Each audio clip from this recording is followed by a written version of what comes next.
Alright, what up YouTube, Quasi here, and I wanted to talk about the aftermath of my ticket and almost getting arrested. So we took the trip on Saturday, so it was Saturday afternoon when I got pulled over, and it wasn't until Sunday and Monday when I really realized how much shit I could have actually been in. Like in almost any other state besides Texas, I would be in jail right now. I could have lost my job, a whole bunch of shit because I was speeding that fast, more than 25 over.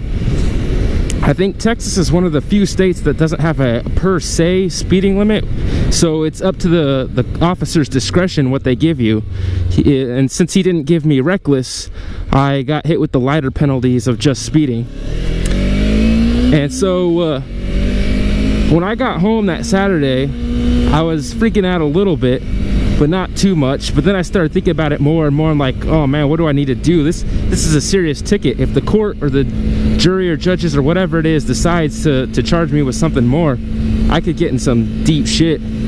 So I called a lawyer, a traffic attorney or whatever, and they said there was a couple of options for someone in my situation who has no prior offenses or anything like that. I think they mentioned deferred adjudication, pre-trial dismissal, and then some other option. I don't remember now what it was. But they told me it was going to cost $2,500 to $3,000, and that's just to try to fight it. And I know they have me. I know they have, because they have to have like multiple radar locks and all this stuff in order to actually convict someone of speeding or reckless driving.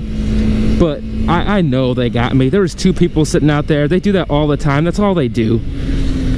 And I just wanted this to go away. So thankfully, because it's through this court and because it's Texas, all I had to do was pay that $300 ticket, which is effectively a no contest or a guilty plea. So that does go on my permanent record. And in Texas, that is a Class C criminal misdemeanor, which it can mean something, but it can also not be too bad depending on your job and the type of Class C misdemeanor you get and all that stuff.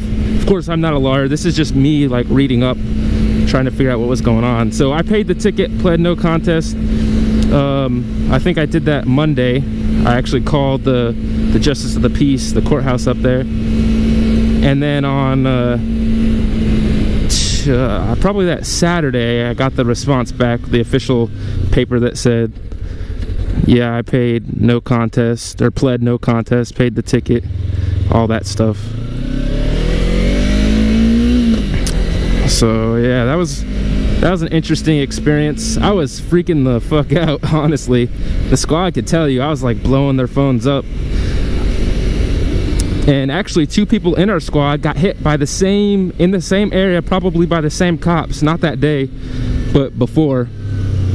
And one of them actually went to the court or to the judge to try to fight it. I'm gonna go this way because I haven't been here before. And he said the judge basically laughed at his face. So that was another reason I decided to just go ahead and pay no contest, because they were at similar speeds to me and they just paid the fine, no contest, and they didn't do jail time or anything like that. So in the future though, honestly, I probably shouldn't have done that, because reading up more afterwards, I could have still gotten in some pretty crazy shit even after paying the ticket. But yep, that's me speeding. I've learned my lesson. And the thing is, I honestly, even though I have this covered right now, I really don't speed that much. Usually it's like 4 over, the regular, you know, everyone does it. But because I was on a new bike, trying it out like I usually do, on a bike that's probably 5 times more powerful than mine, not even exaggerating, yeah, I got into some shit. It's my fault. I 100% I own up to it. There's no way I could have run. Also, that's another thing. Some people in the comments kept saying, "Hey, you should have run. You should have run." And maybe, but that's not my bike.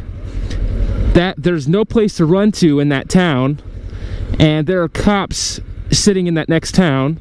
They scan my license plate, and I can't outrun the radio. There's no way in hell I could have ran. That would have just been bad juju. Better for me to own up to it, especially because I knew Texas was the most lenient state. I didn't know the specific details of what's reckless and what's regular speeding and all that.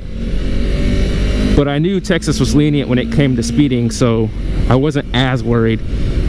But if I was in Virginia, for example, I've heard horror stories like 15 over or whatever, and bam, you got jail time, mandatory minimums and all that crap. Yeah, that's my experience. Everything's settled now. I just gotta be careful what I do. Can't get more points on my license. Someone did mention that after 180 days in Texas, I could apply for expulsion, or what's it called? Expunging, maybe, where they basically clear your record or seal it so that no one, it's like you've never been convicted. So I might do that for the future, for if I have to apply to jobs in the future, because now I do have to put, yes, I am a criminal, basically. But then again, it makes a good story. If a recruiter asks me, I can say, hey, honestly, I messed up. That was 100% my fault. I learned my lesson, and it's speeding. I mean, it was clear, good conditions, no traffic, nothing like that. So nothing crazy, but still a mistake that I need to own up to and learn from. But that's all I got for y'all for this video, for that video, I guess.